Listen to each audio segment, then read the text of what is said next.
Welcome back, surf fans. You're watching the Vans World Cup of Surfing, stop number 2. The 2018 Vans Triple Crown of Surfing. We're live from Sunset Beach here on the north shore of Oahu. Round 2, heat 5 in the water. It was actually at your house, and you were just probably about 8 years old, maybe 10 years old, and a little mini grom. But I remember just being so psyched on the whole family. You get to do it, so you get to see them and use them as a trail map. Well, in the lineup right now, A.Ribeiro, J.Freestone, L.Felipe, and Carlos Munoz. See a quick replay there. J.Freestone from Australia. But yeah, I mean, just the iconic California surfing family, Nate. You know, your career to me is just an amazing one. It's, you know, you've been on the scene for a long time.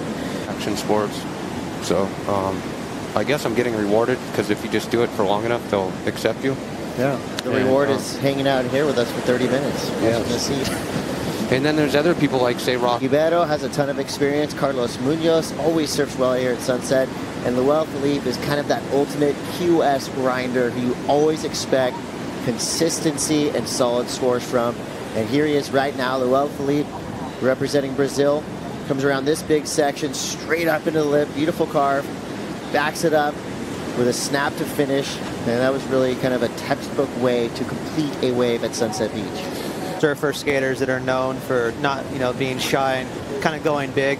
You think these younger guys, is it a part technicality and being technical and part just hitting the ramp as hard as possible? I just think it's the evolution of the sport, and the kids are just that good, and they're taking it because, like, if you remember seeing the guys when we were young, people would do flyaways, and then over the time you see guys start making it, and then the reverses. So the guys are about 25 years old and younger, grow up skateboarding. Does that help? I think for sure it helps. I think just seeing the skateboarding and having that style cross over into surfing, so it's understood. And you know, it's then they're trying to emulate that in their style, like say Dane poking out his stale fishes, or Chippa Wilson like with his slaw bears, where it's just trying to show maximum control. So like when you do a grab, you know what the name of it is, or a trick. And so there's other things that don't really relate, like a rodeo flip, say, is totally different on a surfboard than it is on a snowboard, your body rotation. This has been the first generation that's really been able to do that. I want to say my brother did that, and I don't really do that, but there's been a few people, but this new generation has like that on lock, and so that's going to really change the way people do airs, is by the control and by landing. In the lead, here we go. This was a wave that just came through for Carlos Munoz, a 4.6. Well, the swell has still got, it's about right around 330 degrees, so still a nice fair amount of west swell in it, which is flaring that outside kind of barrel section. And Carlos is smart. He's been here a number of seasons and found that one. That was a nice little barrel. Canceled it because with all that money and ego and pride and everything else, it is energizing people to just go completely nuts, and the common sense level is gone 100%. Rider up now. This is L.Felipe. He's got a 5.93 on a 1.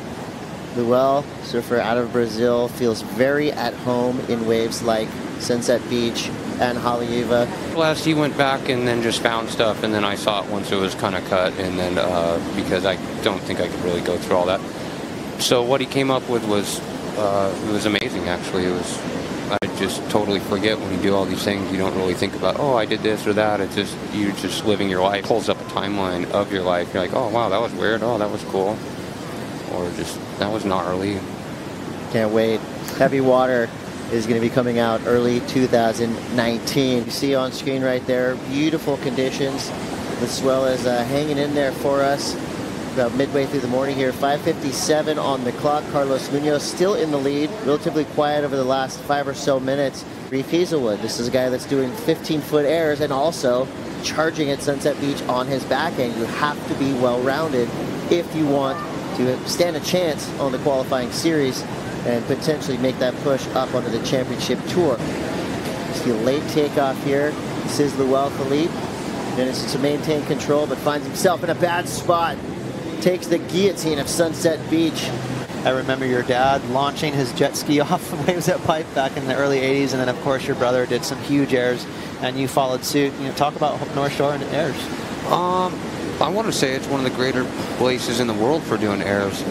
It all just depends on the wind direction and the swell direction. So there's certain days that it pipe that are barrel days. Oh, is that a play? He's psyched. Got a score there. He was in third place there, Nathan, and he got himself at least a 4. He's probably got himself a 7. His airs ever at backdoor, and so it's just condition depending on. Here we go with 50 seconds left. L.Felipe trying to fight back into it. Can he stay standing? He cannot. Well, you see J.Freestone waiting for his score, as that's going to be it. And from that, he gets an 8-2-3, nearly doubles it. Climbs from third to first. So that's it for round 2, heat 5.